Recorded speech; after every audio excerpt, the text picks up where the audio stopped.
Shalom, Ibu. Dengar suara saya? Sebelum saya kami sampaikan.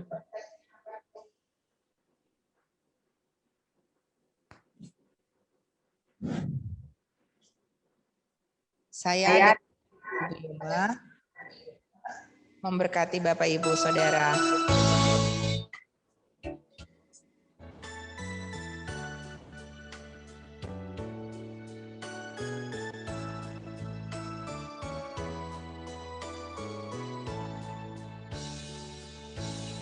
I'm only human.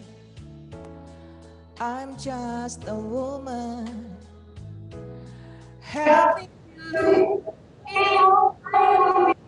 and all I can. Show me the same way. I have to climb. Lord, for my sake, teach me to take one day at a time. One day at a time, sweet Jesus. That's all I'm asking of you. Just to do every day what I have to do. Yesterday, sweet Jesus, and tomorrow may never be mine. Lord, help me today, show me the way, one day at a time. Do you remember when you walk among men? Well, Jesus, you know.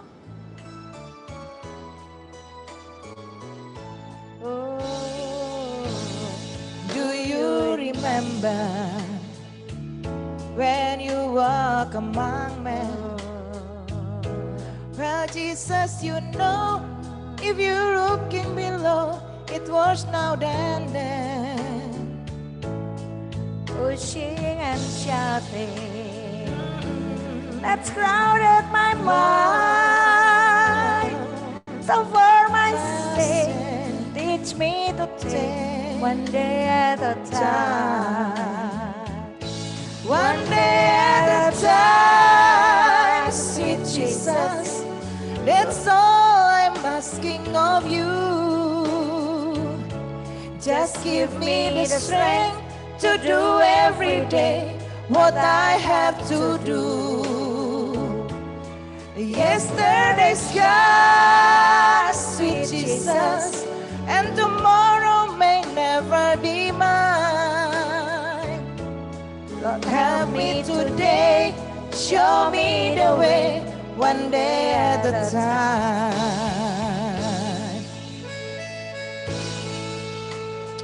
Thank you, Lord.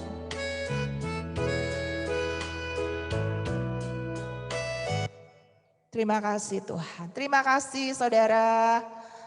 Puji nama Tuhan, biarlah pujian ini bisa memberkati setiap kita. Amin. Saudara diberkati dengan pujian ini. Terima kasih Ibu Yoma. Saudara diberkati dengan pujian ini. Puji nama Tuhan. Saya sangat terinspirasi dengan pujian ini dalam beberapa hari terakhir ini bahwa ya, terima kasih Bapak Ibu.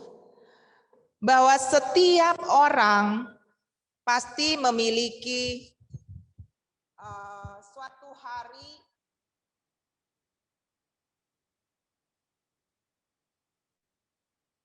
suatu waktu, suatu hari di suatu waktu. Amin ya Bapak Ibu ya. Dunia akan terus berputar dan kita akan melewati hari-hari dalam kehidupan kita. Ada waktu-waktu, ada hari-hari yang saudara dan saya lewati mulai dari ketika kita lahir, kemudian kita semakin bertambah besar, kita bertumbuh, kita sekolah, lalu kemudian kita bertemu dengan teman-teman, kemudian menemukan pasangan hidup, lalu menikah, mendapat pekerjaan, lalu kemudian seseorang bisa kita ketemu dalam hidup kita dan dia menjadi pembawa jawaban Tuhan dalam hidup kita. Banyak hal yang terjadi dan itu akan terus berlalu, itu akan terus berputar seperti bumi yang terus berputar. Dan kita tidak akan pernah tahu hari-hari yang akan kita lewati, hari kemarin ya, yesterday gone, tapi tomorrow akan datang dalam kehidupan kita, atau kita nggak punya esok. Bagaimana jika esok nggak akan pernah datang dalam kehidupan kita? Dan semua orang, saudara, sedang menunggu waktu itu. Waktu terakhir untuk dia ada di muka bumi ini. Pertanyaannya adalah, bagaimana sikap kita dalam menghadapi one day at a time? Suatu waktu di suatu hari, di suatu waktu dalam kehidupan kita, apakah kita menjadi orang-orang yang selalu siap untuk menghadapi waktu-waktu yang Tuhan mau buat dalam kehidupan kita? Saudara, kita lihat dulu ya. Di dalam kehidupan manusia ada 3 waktu ya, kategori waktu berdasarkan waktu yang saudara dan saya hidupi. Yang pertama itu yaitu kronos. Kronos ini waktu manusia yang kita jalani 24 jam satu hari, 7 hari dalam 1 minggu, 1 bulan 30 hari, 1 tahun 365 hari. Dan kronos dapat juga dimengerti sebagai deretan peristiwa dan kemungkinan yang terjadi dalam hidup manusia. Oleh sebab itu, saudara, kita sering mendengar kata kronologi, ya kan? Jadi perjalanan daripada seorang manusia, ya, mulai dari dia lahir, ya, dan apa yang dijalani di dalam perjalanan kehidupannya, itu adalah yang kita sebut dengan kronos. Nah, kemudian ada waktu yang disebut dengan aion. Apa itu aion? Aion itu adalah waktu kekal, waktu tanpa batas, ya. Dan waktu ini dipakai untuk memulai dari sebuah penciptaan yang kita tidak pernah tahu awalnya, dan sampai akhir kedatangan Tuhan Yesus yang kedua kali, bahkan sampai kepada waktu kekal. Jadi aion ini adalah waktu tanpa batas. Ya, Matius 12 ayatnya yang ke-32 berkata bahwa, coba Pak Ete bisa tunjukin Matius 12 ayatnya yang ke-32, bahwa kita sedang hidup dunia ini dan juga di dunia yang akan datang, ya. Itu terjemahannya dipakai di sana, ya. Di sana dikatakan bahwa dunia yang akan datang itu dipakai kata aion, yaitu waktu kekal, ya. Tapi jika ia tidak akan diampuni, ya, ini adalah orang yang menentang anak manusia, ia tidak akan diampuni, dan menentang Roh Kudus, ia tidak akan diampuni di dunia ini. Tidak, dan di dunia yang akan datang atau di dunia kekal, aion itu dipakai kata itu, saudara. Ya, itu pun tidak. Lalu yang ketiga, saudara, kita temukan waktu yang ketiga itu adalah kairos. Apakah kairos? Kairos itu adalah waktu di mana ketika Tuhan mengintervensi waktu manusia. Kata kairos itu berbicara tentang satu periode tertentu. Kalau waktu itu sudah lewat, maka itu tidak akan kembali lagi. Ya, kita bisa lihat itu di dalam Roma 5 ayat 6. Coba ditunjukkan di sana. Ini berbicara tentang kesempatan, ya. Roma 5 ayat 6. Karena waktu kita masih lemah, Kristus telah mati untuk kita orang-orang durhaka pada waktu yang telah ditentukan oleh Tuhan. Jadi oleh Allah.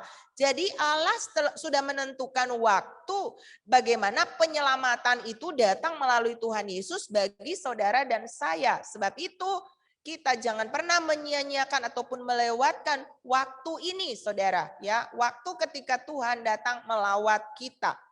Galatia 6 ayat 10 berkata, karena itu selama masih ada kesempatan bagi kita, Galatia 6 ayat 10 marilah kita berbuat baik kepada semua orang, tetapi terutama kepada kawan-kawan kita seiman.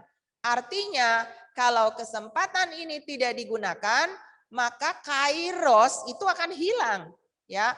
Nah, kalau kita tidak cermat, kita akan kehilangan kesempatan yang mungkin datang cuma sekali saja. Jadi apa yang harus saudara dan saya lakukan? Bapak, Ibu, dan saya harus memperhatikan kairosnya Tuhan. Kita harus peka, kita harus bijaksana dan berani untuk mengambil keputusan, tidak terburu-buru juga, tapi juga tidak terlalu berputar-putar.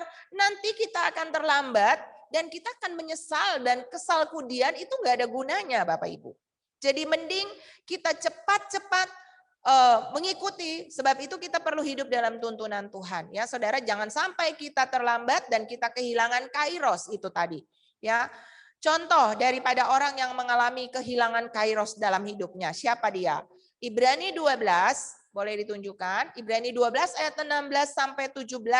Siapa dia? Dia adalah, dikatakan di sana, janganlah ada orang yang menjadi cabul atau yang mempunyai nafsu yang rendah seperti siapa? Esau. Esau yang menjual hak kesulungannya untuk sepiring makanan. Kenapa? Karena dia tidak bisa melihat kekekalan, dia cuma melihat kepada yang mengenakan perut. Nah, saya mau mengimbau Bapak Ibu bahwa jangan sampai kita fokus dengan makan, minum, pakai hal-hal yang kesenangan dunia, kita lupa mengurus kekekalan. Ya, nanti saya akan bagikan itu selanjutnya. Seperti Esau, dia menganggap rendah hak kesulungan hanya karena sepiring kacang merah, saudara. Ya, dan akhirnya dia menjual hak kesulungannya untuk sepiring makanan. Ada banyak orang Kristen hari-hari ini yang untuk hal-hal daging dia rela mengorbankan hal-hal ilahi, panggilan Tuhan, dan hal-hal yang Tuhan mau dia lakukan melebihi apa yang ada di dunia ini, saudara. Karena Alkitab berkata itu disebut nafsu rendah seperti Esau. Ya, sebab kamu tahu, ayat selanjutnya berkata bahwa kemudian ketika ia hendak menerima berkat itu, ia ditolak. Wow. Ia ditolak. Ditolak siapa? Ditolak oleh Tuhan. Sebab, ini loh saudara, ngeri banget ya. Jangan sampai kita mengalami hal ini. Sebab ia tidak beroleh kesempatan. Ini yang tadi saya bilang. Kairosnya berlalu. Ia tidak memperoleh kesempatan untuk apa? Memperbaiki kesalahannya. Sekalipun ia mencarinya dengan mencucurkan air mata. Wow. Ini cukup mengerikan Bapak Ibu, ya. Kita perlu selalu waspada. Kita tidak menjadi orang Kristen yang ya hidup semau gue.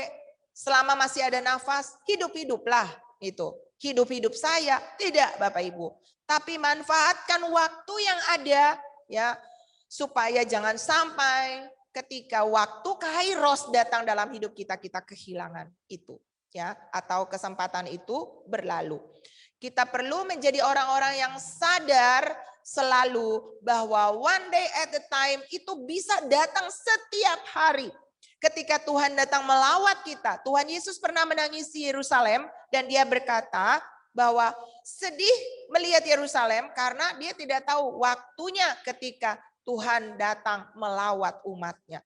Saudara dan saya perlu waspada, jangan sampai kita menjadi orang yang ketika lawatan Tuhan datang kita nggak sadar gitu loh Bapak Ibu, dan kita kehilangan momen ini. Nah, mari kita lihat Bapak Ibu, ada dua hal yang saya mau bagikan. Apa sih gaya hidup orang-orang yang menghargai one day at a time dalam hidupnya? Ya, menghargai waktu di suatu hari dalam suatu waktu yang Tuhan tetapkan bagi dia, memberikan lawatan dalam kehidupannya. Bagaimana caranya supaya kita tidak melewatkan waktu ini, kairos itu, dan kita ketinggalan kereta? Bolehlah dikata seperti itu ya Bapak Ibu. Yang pertama, Pengkhotbah 12 ayat pertama sampai ayatnya yang ke-8. Saya kepengen baca bagi Bapak Ibu ya. Yang pertama yang saudara dan saya perlu lakukan di dalam Pengkhotbah 12 ayat 1 sampai ayatnya yang ke-8. Dikatakan di sana apa? Ingatlah. Apa kata yang dipakai di sana? Ingatlah akan penciptamu pada masa mudamu sebelum tiba hari-hari yang malang dan mendekat tahun-tahun yang kau katakan tak ada kesenangan bagiku di dalamnya. Saudara, dikatakan di sini ingat akan pencipta kita. Yang pertama, untuk saudara dan saya bisa terus mengalami one day at a time dalam hidup kita bersama dengan Tuhan. Sadar ketika satu waktu itu Tuhan datang dalam hidup kita. Dan Tuhan memberikan sesuatu yang menjadi tujuannya bagi kita. Masuk di dalam agendanya Tuhan. Maka hal pertama yang saudara dan saya harus lakukan adalah ingat akan pencipta kita. Kita bukan monyet. Ya, kita bukan diciptakan karena proses evolusi lalu perubahan dari monyet menjadi manusia. Saya tidak percaya itu teori Darwin. Dia juga adalah manusia. Mau-maunya ya dikatakan kita asalnya dari monyet. Enggak. Saya percaya bahwa kita diciptakan, pencipta kita itu sempurna. Dan dia menciptakan kita katakan serupa dan segambar dengan kita. Kapan kita harus mengingat itu? Bukan waktu sudah slank di mana-mana, baru kita ingat, oh iya ada Tuhan ya. Wah ternyata hidup ini dari Tuhan. Nanti kita udah sakit, nanti kita udah bangkrut, nanti kita udah kehilangan banyak hal dalam hidup kita. Baru kita sadar. Jangan pernah belajar. Betul, bisa ada kegagalan yang akan membuat kita belajar. Tapi jangan belajar dari masalah. Maksudnya gini loh, jangan sampai masalah sudah datang dalam hidup kita, sekalipun itu kadang menjadi bahasa Tuhan untuk membawa kita daripada jalan yang kita sudah teralihkan daripada jalannya Tuhan. Bisa, Tuhan mengizinkan itu datang dalam kehidupan kita untuk kebaikan kita pastinya. Tetapi maksudnya saya adalah belajar. Belajar dari mana? Mending belajar dari firman Tuhan. Firman Tuhan menuliskan rambu-rambu. Kenapa sih kita keras kepala mau mengikuti maunya kita sendiri? Contoh-contoh banyak di dalam Alkitab. Tokoh-tokoh Alkitab, Abraham, ya, Esau tadi, Yakub tadi, ya, saudara. Orang-orang tokoh-tokoh dalam Alkitab mengajarkan bagaimana pahlawan-pahlawan iman berjuang, bagaimana mereka menjadi orang-orang yang tetap kuat di dalam iman, sekalipun mereka hanya memandang dari jauh dan tidak menggapai semua yang menjadi impian mereka. Tapi iman mereka tidak mundur dari Tuhan. Ada banyak orang Kristen yang begitu mengalami sedikit masalah, kecewa dengan Tuhan, mundur dari Tuhan. Kita kadang-kadang menjadikan Tuhan cuma UGD, unit gawat darurat. Itu enggak fair, saudara. Jadilah orang yang selalu ingat akan penciptamu, dikatakan pada masa mudamu. Bukan berarti kalau kita nanti anak muda atau kita sudah tua, ini bukan berbicara tentang umur, tapi berbicara tentang karena kita nggak pernah tahu banyak anak-anak muda juga saudara hari-hari ini yang masih muda sudah dipanggil pulang oleh Tuhan, masih muda udah sakit-sakitan, banyak saudara hari-hari ini. Nah, jadi yang dimaksud dengan ingat pencipta pada masa muda ini bukan berarti nanti kalau kita sudah tua, kita baru ingat Tuhan atau kita masih muda kita, bukan. Tapi artinya selama ada kesempatan, mau muda, mau tua, ketika Tuhan datang mengintervensi, mengingatkan, menyadarkan kita, yuk balik saudara. Tuhan bisa pakai hamba-hamba Tuhan berbicara. Tuhan bisa pakai firman berbicara kepada saudara. Tuhan bisa pakai alam berbicara kepada saudara. COVID yang hari ini mewabah di seluruh dunia, ini bisa jadi bahasa Tuhan, yuk cari aku. Kadang-kadang kita tergiur dengan apa yang ada di tangan Tuhan. Kita sibuk dengan berkat-berkat Tuhan. Kita cuma kejar Tuhan untuk dapat mujizat. Kalau mau jujur, banyak orang kadang datang di ibadah-ibadah yang spektakuler. Orang-orang yang mengalami kesembuhan pemulihan. Cuma untuk mengejar hal-hal itu. Supaya dia dinubuatkan, supaya dia diberkati. Padahal itu bukan poin utama dalam hidup kita. Tapi poin utama adalah apakah kita bertemu, mengalami encounter with God, mengalami perjumpaan pribadi dengan Tuhan. Karena, saudara nanti saya akan bagikan bahwa ternyata apapun yang kita miliki dalam hidup ini tanpa Tuhan, itu nggak ada artinya.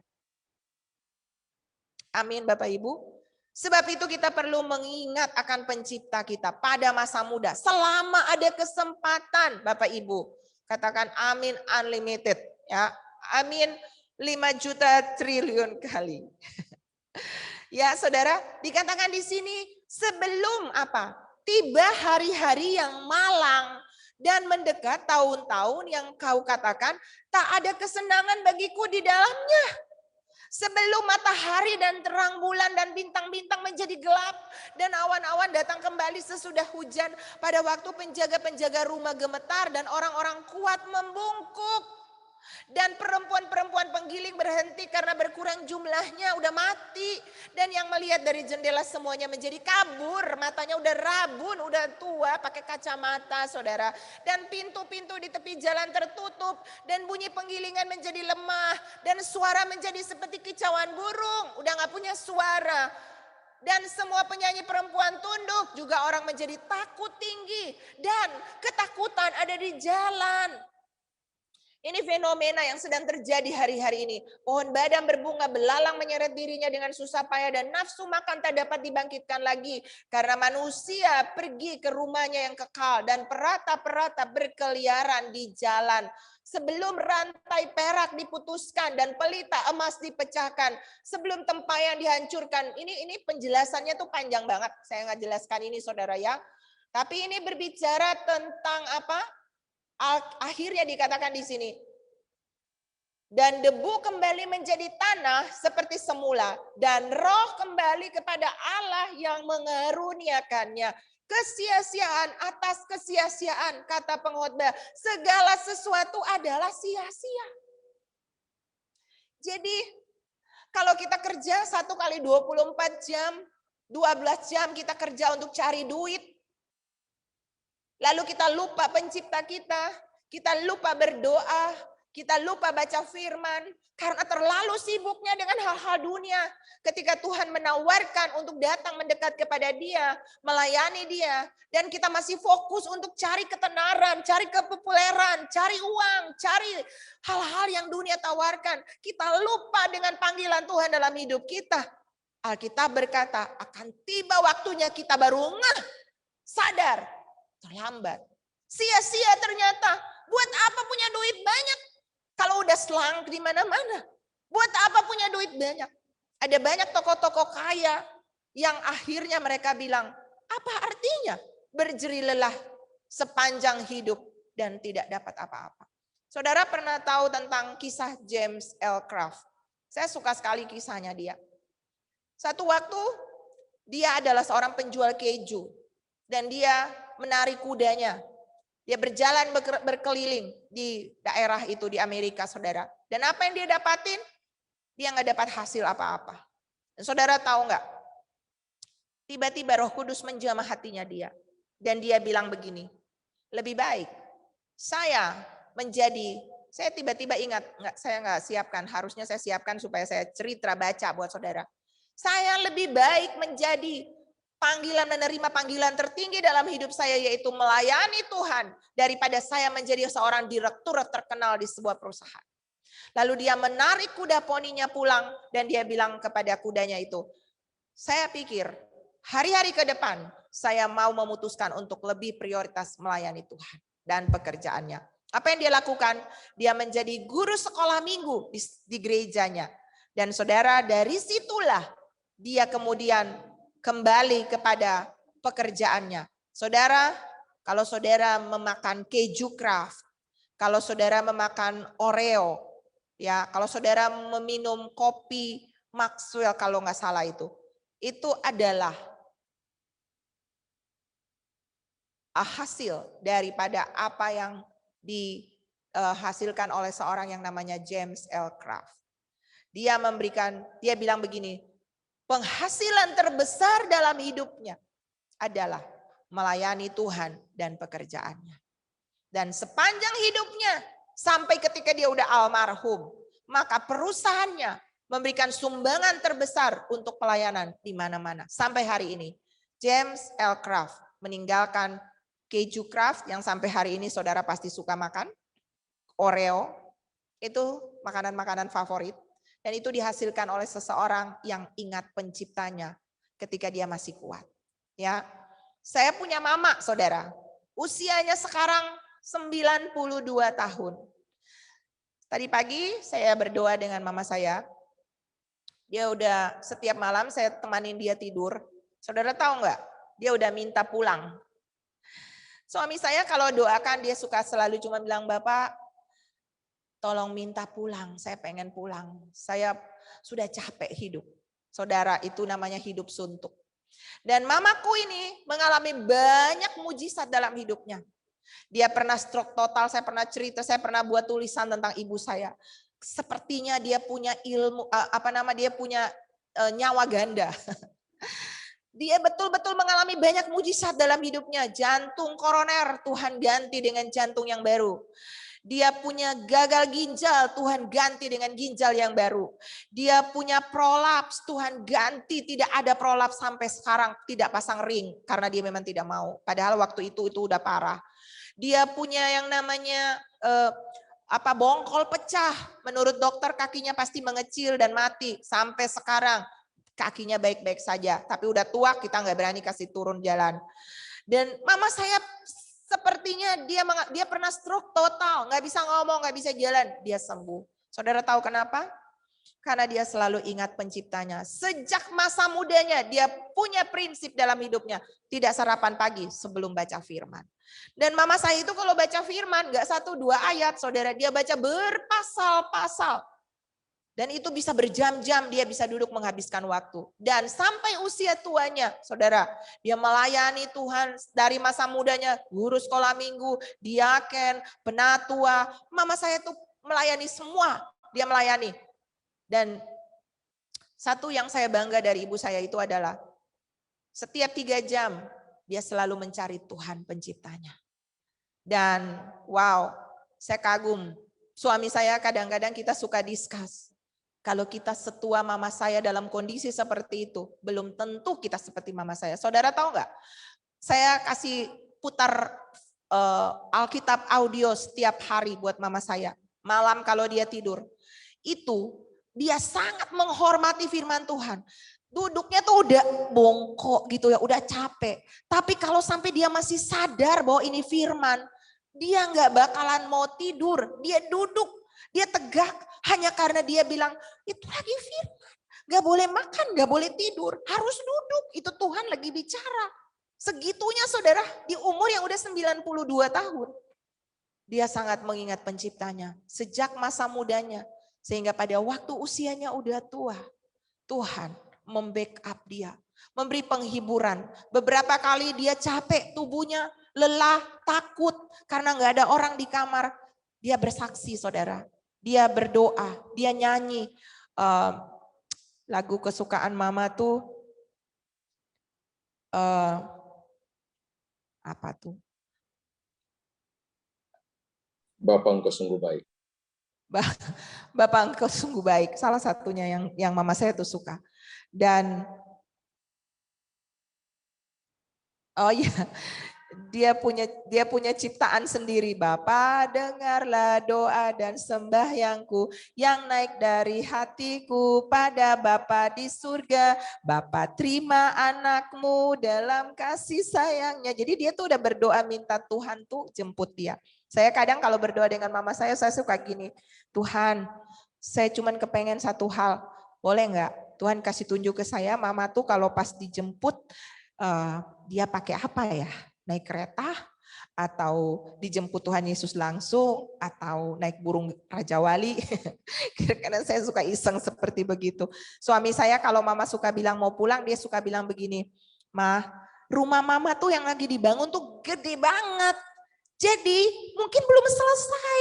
Mama jangan buru-buru. Nanti lama-lama mama nggak punya atap loh atau jendelanya belum selesai." Jadi akhirnya dia ketawa-ketawa, dia bilang, "Iya deh Bapak, tunggu waktumu saja." Seperti itu saudara. Jadi gini loh, saya sedang melihat sebuah film di depan mata saya tentang orang yang ketika ingat pencipta dari masa mudanya, maka waktu walaupun udah tua renta, udah capek, kalau orang-orang seperti usia mama saya dalam kondisi seperti itu, wah itu mungkin udah ngeluh, marah-marah, sungut-sungut, mungkin udah macam-macam. Tapi saya lihat mama saya penuh dengan pujian. Sepanjang malam itu kalau saya misalnya pengen tidur, saya cuma bilang, "Ma, boleh nggak diem? Aku pengen tidur." Mama bilang, "Jadi nggak boleh nyanyi?" "Boleh, tapi besok tuh kita mau ibadah." Seperti itu. Saking penuh dengan pujian. Itulah ibu saya, saudara. Saya bangga banget ya. Contoh di depan mata saya tentang seorang yang mencari penciptanya dari masa mudanya. Maka pada usianya yang sudah rentak seperti itu pun dia tetap kuat di dalam Tuhan. Yang kedua, saudara, bagaimana sih kita bisa menjadi orang-orang yang menghargai one day at a time dalam hidup kita dan tidak menyia-nyiakan kairosnya Tuhan. Yang kedua, saudara, kalau pertama kita ingat pencipta di masa muda, di masa ada kesempatan, di masa sebelum waktu-waktu sulit datang dalam hidup kita. Yang kedua, kita harus punya hidup yang berkualitas, alias punya hidup penuh, jangan hidup kosong. Saya pernah cerita buat saudara, hidup manusia dalam hidup manusia itu bisa punya 3 hal, atau manusia itu bisa jadi 3 orang, tiga model. Yang pertama, dia adalah troublemaker. Dimanapun dia berada, dia suka bikin masalah. Nggak ada masalah, dia cari masalah. Itu troublemaker, pembuat masalah. Saya berdoa nggak ada di sini yang seperti itu. Amin, saudara. Yang kedua, orang itu adalah history maker. Dia adalah pembuat sejarahnya Tuhan. Dia hadir, pasti ada solusi. Ketika dia datang ada masalah, dia pasti menjadi penyelesai masalah. Karena Tuhan yang ada di dalam dia itu, saudara, yang membuat semua masalah bisa teratasi. Saudara yang adalah history maker, tulis di situ, saya adalah history maker. Pembawa cerita atau pembawa sejarahnya Tuhan. Tapi yang ketiga, saudara, yang juga membahayakan adalah kalau orang itu, kalau tadi troublemaker, pembuat masalah, yang kedua history maker, yang ketiga ini adalah zero man. Saya berdoa kita tidak ada di sini yang zero man. Zero man itu apa? Manusia nol. Dia nggak ada pengaruh. Dia ada nggak pengaruh? Nggak ada juga nggak pengaruh. Artinya hidupnya nggak berdampak. Hanya mikir tentang dirinya dan dirinya. Ini disebut dengan orang yang tidak punya kualitas hidup atau hidupnya kosong. Saudara, ya. Hidup ini kesempatan. Ada lagu. Hidup ini adalah kesempatan. Hidup ini untuk melayani Tuhan. Jangan sia-siakan waktu yang Tuhan beri. Hidup ini harus jadi berkat. Oh Tuhan, pakailah hidupku selagi aku masih kuat. Bila saatnya nanti ku tak berdaya lagi, hidup ini sudah jadi berkat. Bila saatnya nanti ku tak berdaya lagi, hidup ini sudah jadi berkat. Saudara, hidup ini kesempatan. Ada waktu nanti kita udah gak berdaya. Mungkin kita udah sakit, mungkin kita udah tua kayak mama saya. Tapi hidup kita udah jadi berkat.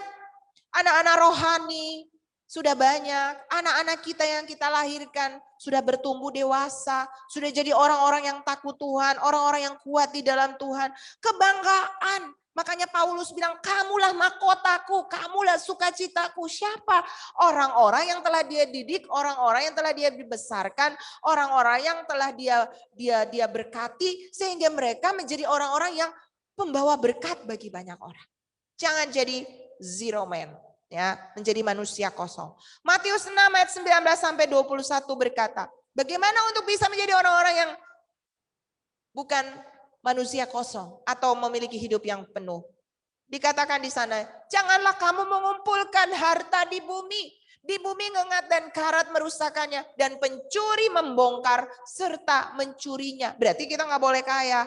Nggak gitu. Saudara dan saya perlu diberkati untuk menjadi berkat. Tapi jangan sampai kita cuma kumpul harta di bumi. Kaya boleh, tapi bukan cuma kaya jasmani, Tapi yang penting dari situ adalah kaya hati. Artinya kekayaan yang kita pakai bukan untuk membuat kita tambah kaya, tapi bagaimana kita bisa menginvestasikan apa yang Tuhan berikan, waktu, tenaga, talenta, uang yang ada pada kita untuk membangun kerajaan Allah, menolong orang lain. Di sini dikatakan karena di bumi ngengat dan karat merusakannya, dan pencuri membongkar serta mencurinya. Karena di mana hartamu berada, di situ juga hatimu berada. Jadi kalau saudara lebih suka mengejar hal-hal dunia daripada mengejar hal-hal ilahi, beribadah, baca firman, berdoa, maka sebenarnya saudara sedang hanya fokus pada investasi di dunia. Boleh kaya? Boleh. Tapi kalau kita jadi orang kaya yang bodoh, itu yang nggak boleh. Kaya harus kaya, tapi kaya bijak, kaya pinter. Ya, amin saudara. Mari kita lihat seperti apakah orang yang kaya tapi dikatakan kaya yang bodoh. Lukas 12 ayat 15 sampai ayat yang ke-20. Ini perkataan dari siapa sih? Tuhan Yesus yang ngomong, ya, bukan saya. Tapi Tuhan Yesus yang ngomong. Dikatakan di sini, katanya lagi kepada mereka. Ini kata Tuhan, berjaga-jagalah dan waspadalah terhadap segala ketamakan. Sebab walaupun seorang berlimpah-limpah hartanya, hidupnya tidaklah tergantung daripada kekayaannya itu. Saya berdoa selesai saya sharing firman ini, saudara menjadi orang-orang yang hatinya nggak bergantung kepada kekayaan. Itu tamak namanya. Ya, tapi bergantung kepada Tuhan. Dikatakan begini, sebab walaupun seorang berlimpah hartanya, jadi hidup penuh itu bukan penuh harta, saudara. Karena ternyata walaupun berlimpah-limpah hartanya, hidupnya tidak bergantung pada kekayaannya itu. Ya. Kemudian ia mengatakan kepada mereka suatu perumpamaan katanya, ada seorang kaya, tanahnya berlimpah-limpah hasilnya. Ia bertanya dalam hatinya, apakah yang harus aku perbuat? Sebab aku tidak mempunyai tempat. Bayangkan ini saudara, udah melimpah-limpah, sudah mengalami yang namanya kelimpahan, abundantly, saudara, ya. Dikatakan di sini, inilah yang akan aku perbuat. Aku akan merombak lumbung-lumbungku dan aku akan mendirikan yang lebih besar. Ini udah perusahaannya udah berganda-ganda, saudara. Mungkin udah buka cabang di mana-mana, ya. Dan aku akan mendirikan yang lebih besar dan aku akan menyimpan di dalamnya segala gandum dan barang-barangku. Sesudah itu aku akan berkata kepada jiwanya, jiwaku, karena dia udah kaya, dia udah berlimpah-limpah. Lalu dia bilang kepada jiwanya, jiwaku, ada padamu banyak barang, tertimbun untuk bertahun-tahun lamanya. Beristirahatlah, makanlah, minumlah, bersenang-senanglah. Saudara dengar, koreksi Tuhan langsung datang. Tapi firman Allah kepadanya, hai engkau apa? Orang bodoh. Ini yang disebut kaya tapi bodoh. Pada malam ini juga, jiwamu akan diambil daripadamu. Dan apa yang telah kau sediakan? Untuk siapakah itu nanti? Untuk siapakah itu nanti?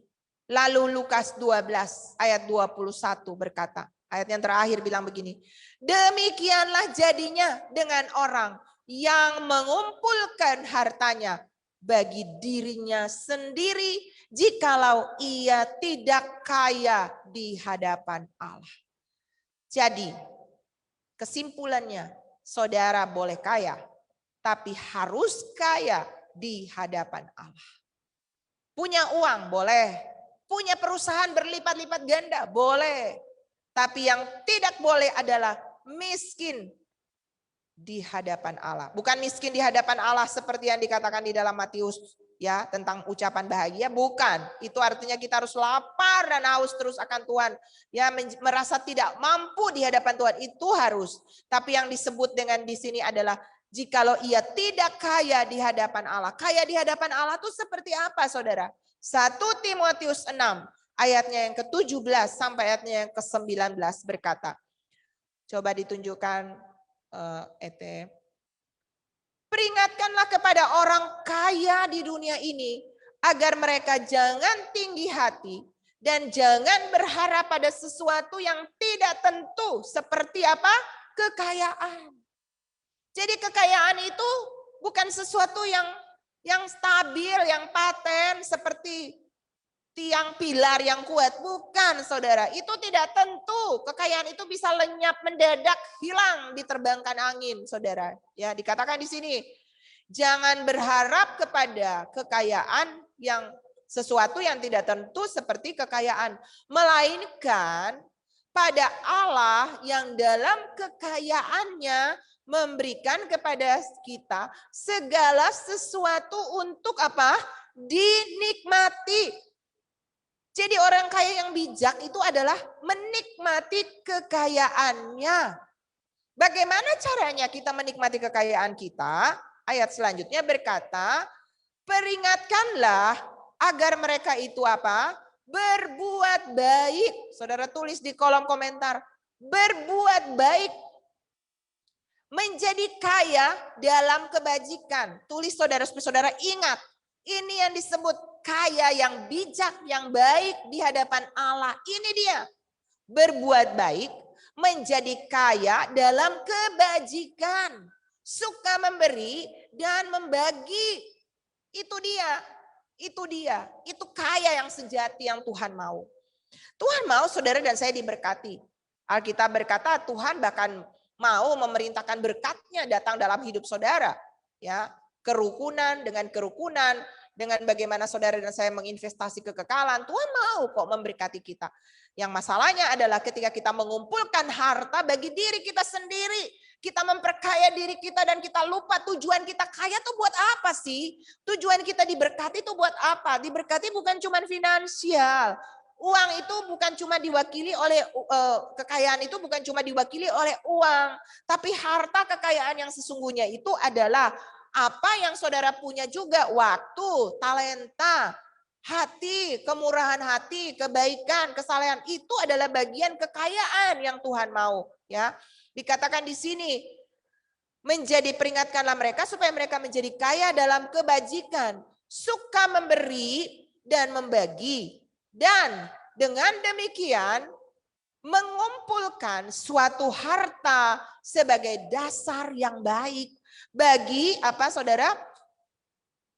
Mengumpulkan suatu harta sebagai dasar yang baik bagi dirinya di waktu yang akan datang untuk mencapai hidup yang sebenarnya. Wow.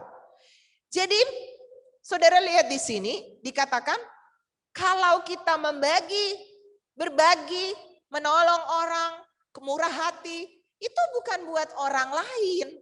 Suami saya selalu mengingatkan saya, kita selalu sharing dengan teman-teman, dengan keluarga. Kita selalu bilang begini, kita tuh kalau nolong orang, itu bukan untuk orang itu poin buat kita. Berbuat baik itu untuk diri sendiri.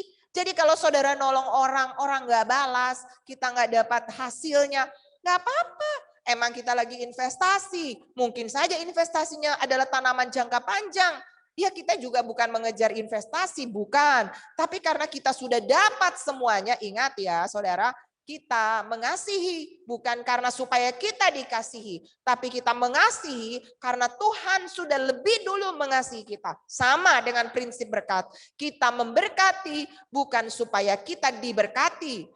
Tapi karena kita sudah diberkati, kita memberkati. Dan akibat daripada kita memberkati, kita memberi, kita menabur. Maka Tuhan berkata, apa yang kamu tabur, pasti kamu tuai.